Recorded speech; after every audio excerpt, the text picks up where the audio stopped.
अपनी भुजा श्याम भुज ऊपर अपनी भुजा श्याम भुज ऊपर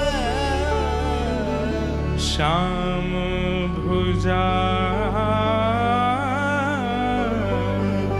अपने ओर धरिया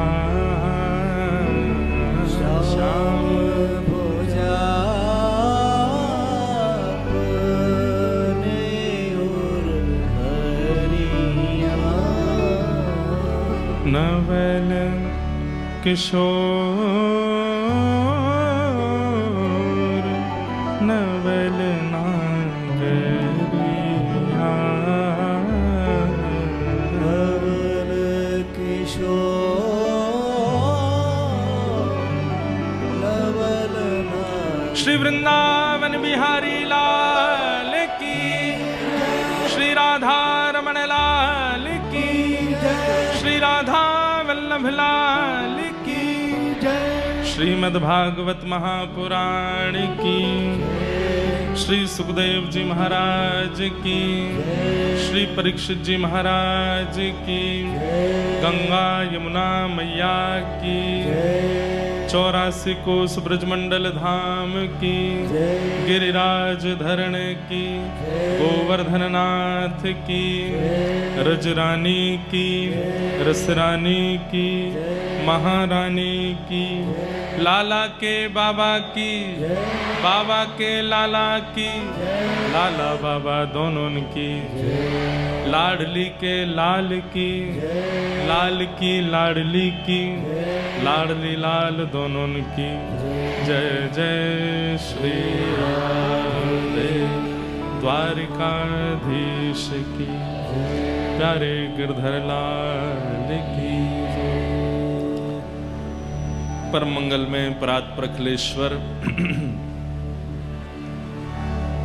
अकारण करुणा वरुणालय भक्त वांछा कल्पतरु तड़िद्वत विनिंदित पीतांबरधारी श्री बालकृष्ण लाल प्यारे गिरधर लाल की वांगमयी शब्दमयी प्रतिमूर्ति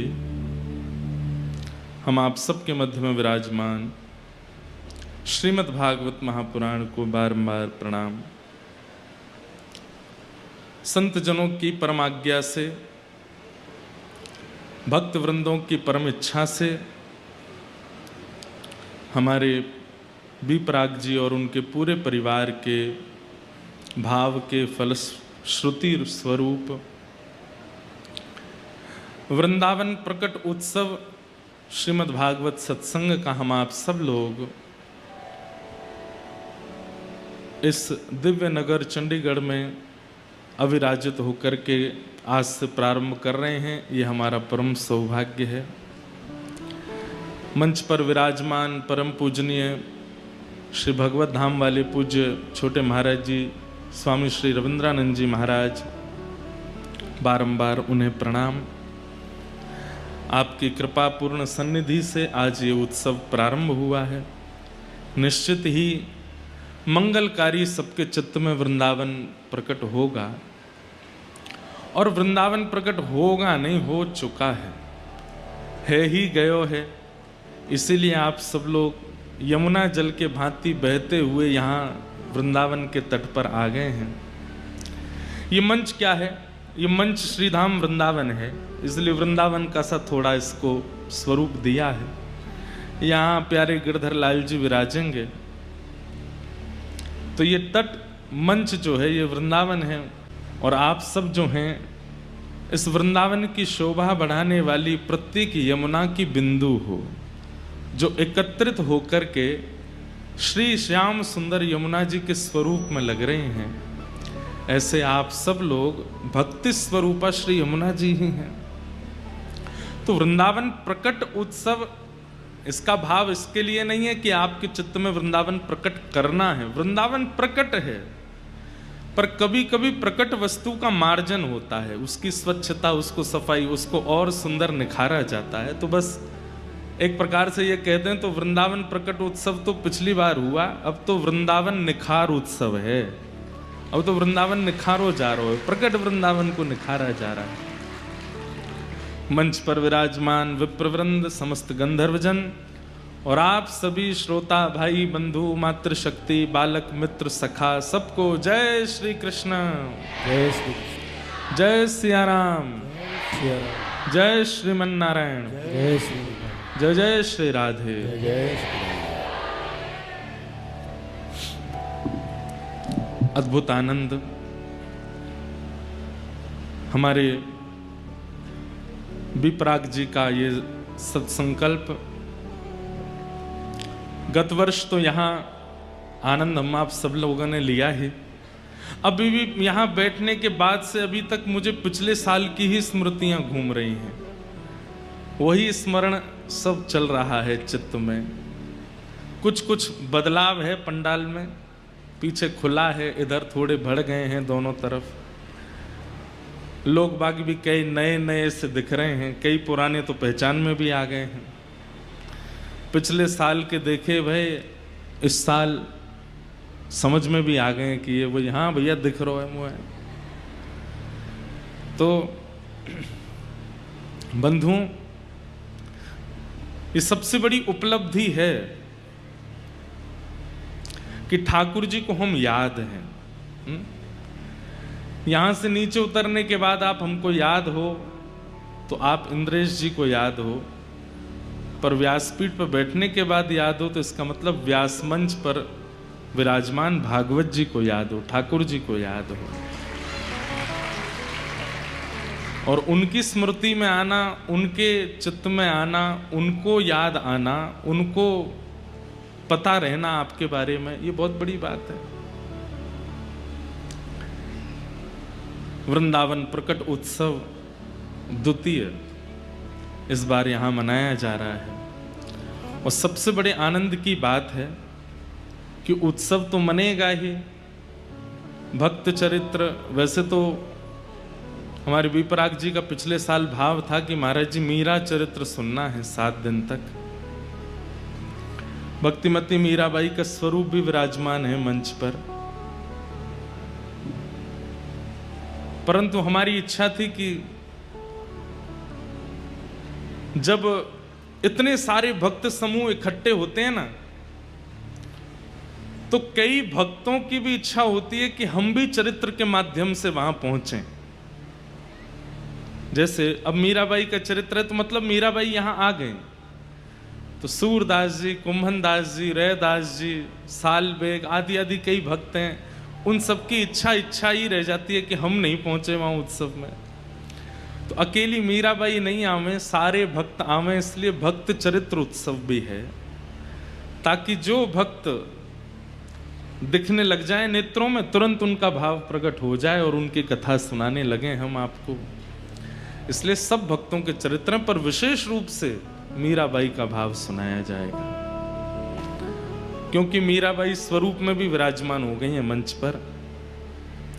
तो इसलिए मीराबाई सा का श्रीमद् भागवत, मीरा चरित्र और साथ में अन्य भक्तों के भी चरित्र, तो सब एक साथ यहाँ पर प्रकट होंगे। हम आप सब लोग उसका अनुभव करेंगे, तो बड़े आनंद की बात है। हम अपनी कथा में कहते हैं कि वृंदावन बिना किशोरी जी के कृपा के कोई जा नहीं सकता,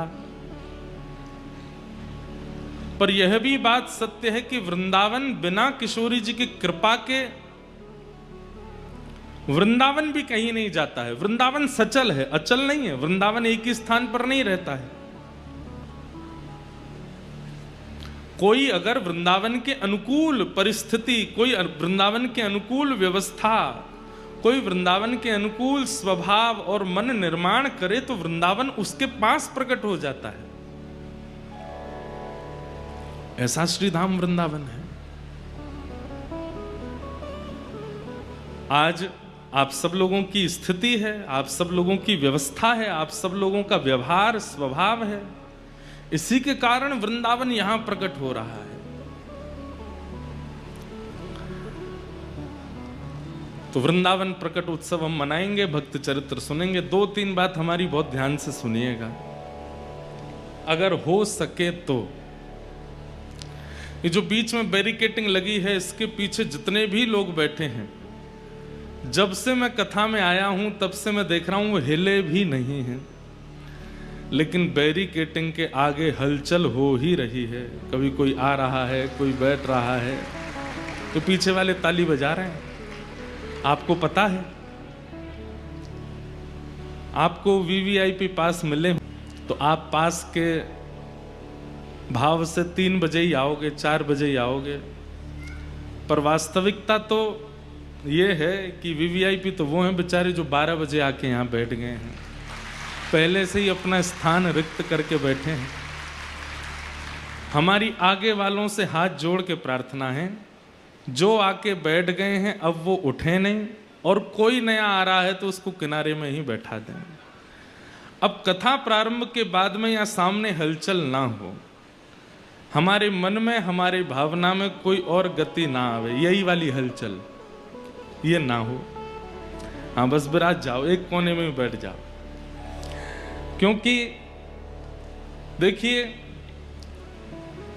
आपके सामने कोई एक चित्र है, आप उसका चिंतन कर रहे हैं। अब उस चित्र में बार बार कोई छींटा मारे, बार बार कोई और रंग डालता रहे, तो फिर वो चित्र चिंतन कैसे हो। हमें श्रोता रूपी कैनवास मिला है, और श्रोता रूपी और पंडाल रूपी कैनवास पे हम चित्र बना रहे हैं। अब उस चित्र के बीच में कोई और आकर के खड़ा हो जाए, जैसे कोई फोटो खिंचा रहे होते हैं, नीचे से एक और आ जाए, मैं भी, तो फोटो बिगड़ जाती है ना। तो ऐसे ही ये कैनवास हमारा बन गया है। और कैसा कैनवास है, ऊपर तो श्वेत है यानी किशोरी जी हैं, और नीचे आप सबके कारे कारे बाल हैं यानी कि श्री ठाकुर जी हैं। मध्य में ये गोल्डन लाइट जो है, यही आप लोगों के आभूषण हैं। किशोरी जी ने क्या सुंदर आभूषण पहने, पूरा पंडाल ही किशोरी जी है। जो श्वेत श्वेत है, ऐसा लगे कि श्वेत पंडाल के रूप में किशोरी जी, और बीच बीच में ये जो गोल्डन कलर का ये किशोरी जी के वस्त्र हैं, और यह वस्त्र के बीच में ये सुंदर आभूषण पहने हैं। मंच के पास में जो ये आभूषण हैं, ये सिरके हैं। उसके बाद ये नीचे 1 2 3 4 5 6 7, लो ये भी 7 ही हैं, 1 2 3 4 5 6 7, हाँ ये सप्त मालाएं हैं। बीच में वो मालाओं में विशेष नग लगे रहते हैं ना, ऐसे बीच बीच में नग लग रहे हैं। और ये ऐसे पूरा किशोरी जी ने छत्र छाया बना रखी है। हमारे माई श्यामा जू को राज, हमारे माई श्यामा जू को। पंडाल कौन है क्यों? किशोरी जी। और या पंडाल के नीचे आकर के जितने आप सब लोग बैठे हैं, आप सबके जो सिर के केश हैं, भाई लोगों के जो मुखमंडल पे जो काली माँ है, कोई सफेद वाले बैठे होंगे, वो कहेंगे हमारे तो है ही नहीं है। अरे जिनके बाल सफेद हैं या जिनकी दाढ़ी सफेद है, वो ये विचार कर लो कि कारे वारे के ऊपर तो ठाकुर जी हैं, हमारे ऊपर तो किशोरी जी हैं। यहाँ पे भी ठाकुर जी नहीं आन दिए हैं। तो ये श्वेत किशोरी जी, और नीचे आप सब लोगों के मुखमंडल पर जो ये श्याम वर्ण, श्याम कांति का अनुभव हो रहा है, ऐसा लग रहा है ठाकुर जी, किशोरी जी के आश्रय में ठाकुर जी बैठे हैं। जाके अधीन सदा ही सांवरो, जाके अधीन सदा ही सांवरो, या ब्रज को सिर ताज, या ब्रज को सिर ताज, हमारे माई श्यामा जू को राज, हमारे माई श्यामा जू। तो ये किशोरी जी हैं, नीचे ठाकुर जी हैं, और इन दोनों के बीच में जो आपस में चर्चा है रही है, जो आपस में मेल भाव है रहे है, वो सब देख करके हम व्यास मंच से सुना रहे हैं। जो परस्पर ये बीच के गैप में जो भी कुछ अनुभव होता है, कभी यहाँ सूरदास जी आ जाते हैं, कभी मीराबाई आ जाती हैं, कभी कुंभन दास आ जाते हैं, कभी जनाबाई आ जाती हैं, कभी हितरवंश महाप्रभु आ जाते हैं, कभी गोपाल भट्ट गोस्वामी आ जाते हैं, कभी श्री रामानुजाचार्य आ जाते हैं।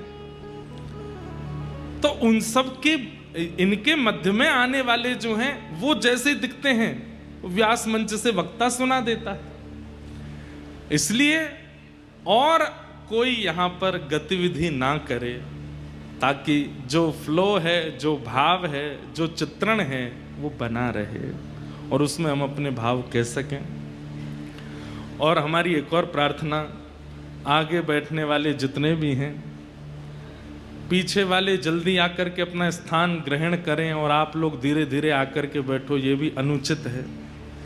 कल से आप लोगों को 3 बजे ही आ जाना चाहिए और हम ऐसा कह देंगे कि हमारे आने के बाद फिर ये गेट बंद कर दिए जाएं, फिर जो भी आवे वो पीछे ही बैठे, आगे नहीं आएगा फिर कोई, ताकि आप लोगों को जो अनुभव मिला है जल्दी आगे से बैठने का, उसका आप लोग फायदा भी लें और उसमें आप मर्यादित भी रहें। आपके अंदर एक ही होड़ होनी चाहिए कि व्यास जी से पहले हम जाके बैठ जाएं, नहीं तो पीछे आगे बैठना पड़ेगा फिर। और सुनिए, कितने फोन लगाते रहिए, कोई को फोन और नहीं उठेगा, मैं जैमर और लगवा दूंगा यहाँ पे, लो हमारे पास है, पास तो है, महाराज जी तो आ गए, इसलिए पहले आओ। आप लोगों की बहुत बड़ी भूमिका है जो आगे बैठे हैं, क्योंकि पीछे वाले तो हमें इतने दिख नहीं रहे, आप लोग ही दिख रहे हो। आपके मुख की कांति, आपकी गतिविधि, आपका हिलना डुलना चलना, इससे हमारे वाणी पर और भाव पर बहुत असर पड़ेगा, इसलिए इसका बहुत ध्यान रखिएगा। बाकी भैया, तीसरी प्रसन्नता की बात यह है कि हर दिन कथा के तुरंत विश्राम के बाद प्यारे गिरधर लाल जी का यहाँ पर मनोरथ होगा, सुंदर सुंदर उत्सव होंगे। आज मैं बता देता हूँ 7 दिन के उत्सव कौन कौन से हैं। आज ठाकुर जी की फल कुंज है, आज ठाकुर जी का फल मनोरथ है।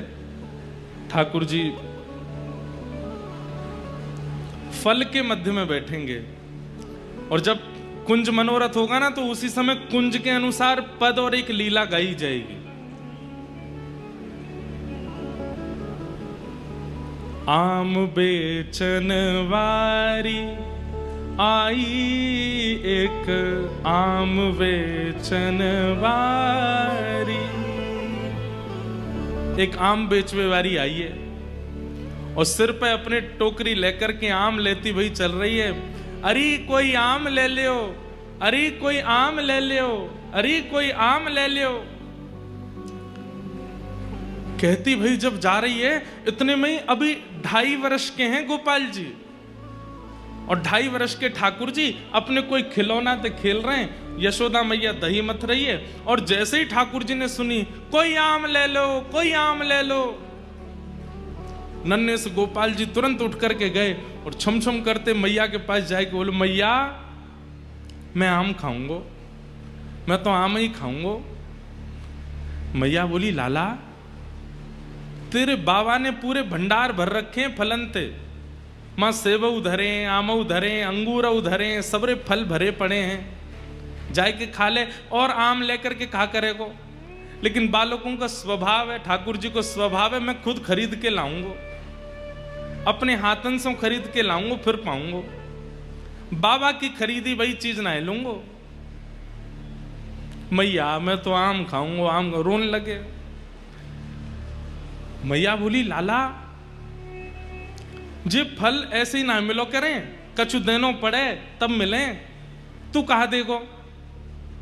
अरे मैया तू कैसी बात करे। बोले, क्यों? तेरो लाला इतनो मलूक है, मैं जोरते हंस जाऊं तो सामने वाले मांग वही भूल जाएं। मैया मैं तो जाए करके हंस जाऊंगा, 2 दतुइयां दिख जाएंगी, सोई फलवारी कछु ना मांगेगी। मैया बोली, कहां से सीखा है, कौन ने बताई तू मलूक है? लाला ऐसे नहीं देगी फलवारी, कछु लेके जा। सो ठाकुर जी बोले, मैया मैं एक काम करूं। बोले, कहा? अनाज ले जाऊं संग में और अपनी अंजलि में भर के ले जाऊंगा, बाकू दे दूंगा, बाद फल ले आऊंगा।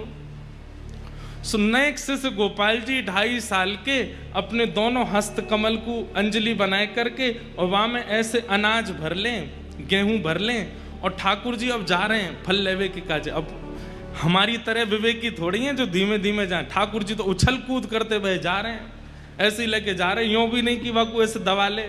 अब जैसी उछल कूद करते हुए तो सबरे अनाज गिरते जा रहे हैं। मैया कह रही है अरे लाला ने को नहीं जाने कछु भी, ऐसो भोर हो मेरो लाला। और ठाकुर जी दौड़ के जा रहे हैं, मुख पे चिंता है, क्यों कि फलवारी कहीं चली नहीं जाए।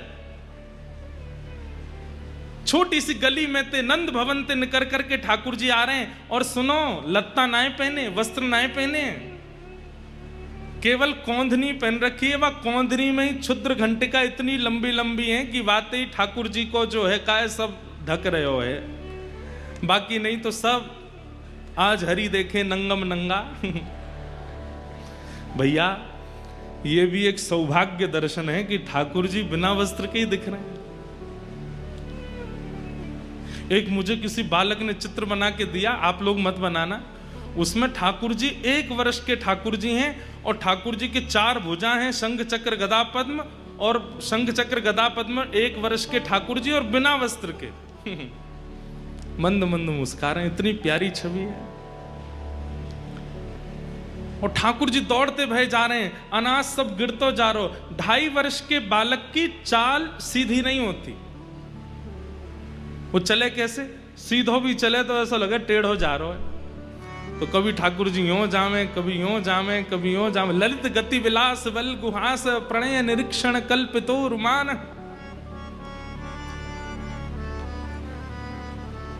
इतने में ही वो फल बेचन वाली अपने सिर पर टोकरी रखे, अरे कोई आम ले लो, कोई आम ले लो, मीठे रसीले आम ले लो। कहती भाई जैसे ही आई और वाकई गलती ते दृष्टि पड़ गई, वह गली में जा गली ते नंद भवन ते ठाकुर जी अनाज लेके दौड़ते हुए आ रहे हैं। और जैसे ही देखी है ठाकुर जी की सूरत, भूल गई सब सुध बुध। ठाकुर जी की रूप कांति कैसी है। श्री कृष्ण करणामृत में श्री विल्व मंगल जी कहते हैं कि ठाकुर जी का जो तन है, वो तन तो ऐसा है जैसे कि मानो गहरा नील सरोवर, एक गहरा नील सरोवर, और उस गहरे नील सरोवर पर ये 2 आंखें ऐसी हैं जैसे मानो 2 कमल खिले हों, सबसे आकर्षक 2 कमल हों। और कभी कभी ठाकुर जी दौड़ भाग करें तो ठाकुर जी के गाल भी गुलाबी गुलाबी है जाएं, तो ऐसा लगे 2 कमल ऊपर और 2 कमल नीचे प्रकट है गए। ठाकुर जी की अंग कांति तो श्याम वर्ण की है, परंतु ये हस्त कमल ये भी गुलाबी हैं, चरण कमल ये भी गुलाबी हैं, ओष्ठ